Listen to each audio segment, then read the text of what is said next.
Say, man, I wanted to bless y'all today with something positive, man, because Lord knows we need it, man. And I was scrolling on Instagram, and I seen something that really kind of touched my spirit and made me feel good. You dig what I'm saying? There's a pastor by the name of Philip Anthony Mitchell, and this brother is from Queens, New York, but he resides in Atlanta, and he has a church called the 2819 Church, man. And this brother did something pretty powerful, pretty positive, and pretty inspirational, man. And I thought I'd share it with y'all, man. After a family in Canada sold everything they had, everything they owned, just to drive 7 days, moving to Atlanta to be a part of this brother's movement and be a part of his church, man. Let's get to the content. Say, man, if you watching this video right now, man, and you like how we kick it over here at GuddaTV, man, why don't you do me a favor and hit that like button, hit that subscribe button, and turn on your notification bells, man. It won't cost you nothing. I promise you. Why don't you go ahead and do that for the boy and help the channel out? Appreciate you. Where? You came from West Coast Canada. You drove from Canada? Oh my. What? How many?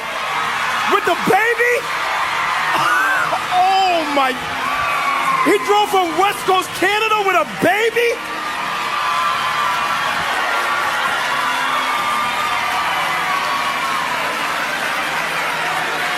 Yo, my man, come here.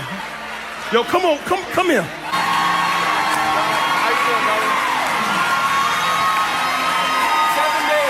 7 days? You drove 7 days to get here. Yes, sir. What? We emailed y'all. You moved here? To come to church. To come to this church? You moved here to join this church? We sold everything. We moved here. You sold everything? Yeah.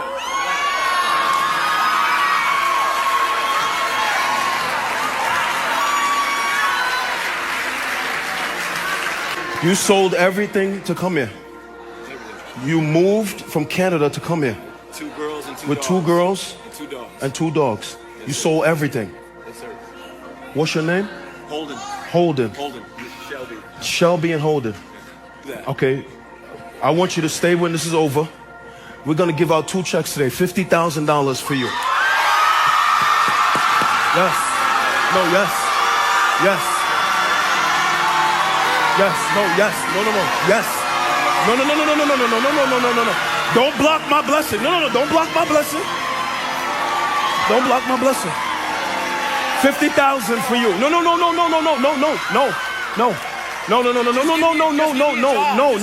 Give you a job. No. I'm giving you a check. No.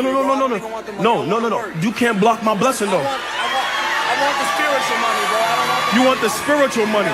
We're gonna give you both. We're gonna find a job for you right here at 2819.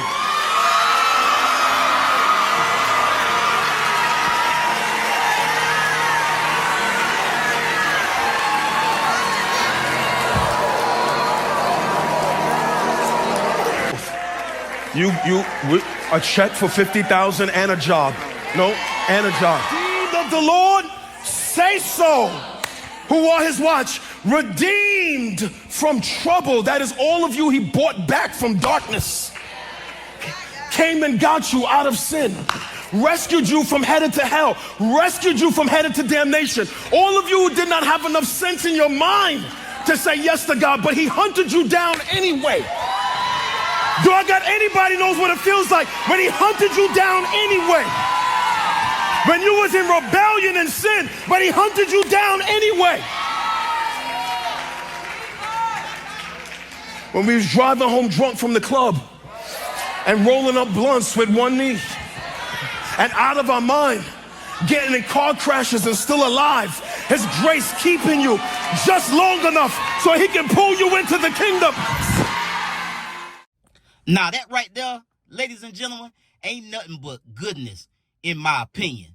That's what we want to see, man. Us loving each other, no matter the race, creed, or whatever your background is, man. Just every human being seeing each other and meeting each other right where they at, having the empathy, the sympathy, and compassion for all people, bro. That to me in my view, was nothing but goodness, man, because Pastor Philip A. Mitchell, he didn't have to do that.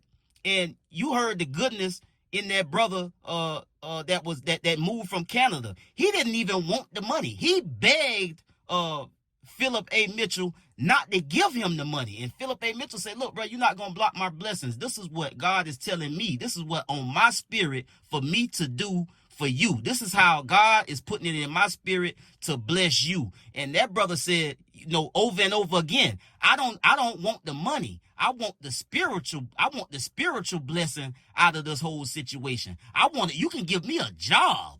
And that's the goodness in this whole situation between both of them two men. A white guy and a black guy having compassion, empathy, and sympathy for one another, bro, and just being a blessing to each other. That man didn't even, and he couldn't have much. They sold everything they had to even move to Atlanta to be members of this church. And still, with the little that he had, he did not even want the $50K. He wanted a job. And that's what it's all about, people. Now, I know y'all wondering, like, nigga, why you got Marvin Sapp on the thumbnail? Like we thought Marvin Sapp was gonna be a part of this. We thought the brother said something about Marvin Sapp. No, I put Marvin Sapp on the thumbnail photo because we all seen what happened and what he done in his church after it went viral and went global last week. And I wanted to put him in that thumbnail photo because a lot of people, you know, feel kind of weary and, you know, they got their reservations for why they don't attend church or, you know, whatever kind of spiritual thing that they believe in. And I wanted to put Marvin Sapp up there because people look at examples of what we seen, and a lot of people, overwhelmingly, it ain't even close, disagree with how Marvin Sapp went about that. Now, he did come out with an explanation, a long-winded explanation. I think it was about, you know, a couple of paragraphs long, and I'm not going to get into all of that. But at the end of the day, bro, like, don't let the, you know, people that do things that, you know, make a misjudgment and do things and push you away from God. That's the whole point. Like this brother, Pastor Philip Anthony Mitchell, this brother he didn't have to do that.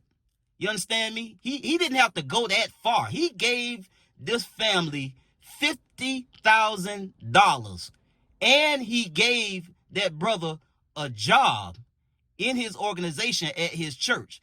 And those are the things that you look to see from the church. And also, I went and looked at some of this brother sermons and some of his, you know, some of how he get down at his church and how he be giving it up. And I'm gonna be tapped in a little bit more with what this brother got to say, because I myself is also on a spiritual journey. Everything ain't been sweet in my life, and I've made a lot of changes. So, you know, to the people that feel discouraged about going to church, or you know this person fake and you don't like how they kick it at the church, don't let that push you away and keep you away from God. You understand me? Because at the end of the day, you going to get the word. Now, people can be misleading. Pastors can be misleading. People do take and twist, manipulate, and remix the Bible, and you got to be mindful of that. That's why you got to read it for yourself. Again, this is for all spiritualities. For people that practice whatever they practice or believe whatever they believe in. Don't let no one person or don't let a handful of examples keep you away from God. Because keep in mind, what man does, it's not the same as what God would have you to do in your own personal life. You got to know and have the knowledge, wisdom, and understanding to know what's right. And you got to be able to work with that. You got to be able to see through the BS, know the word, or know whatever you practicing, and know what is to be true. So when you can understand and have an understanding and know when these folks be out here flagging, bro. At the end of the day, it is a lot of people out here parading around to be something that they not. And it'll be a situation where it's the blind leading the blind. So you got to know and be informed for yourself, as is all things, not just with religion. But the point of this whole content was to tell people, don't be discouraged by things that you you disagree with coming out of the church. At the end of the day, you trying to do what's right for you and your family and what's going on in your life, and you trying to do right in the eyes of God. I'll get at y'all on the next one, man. Y'all be smooth. I'm out.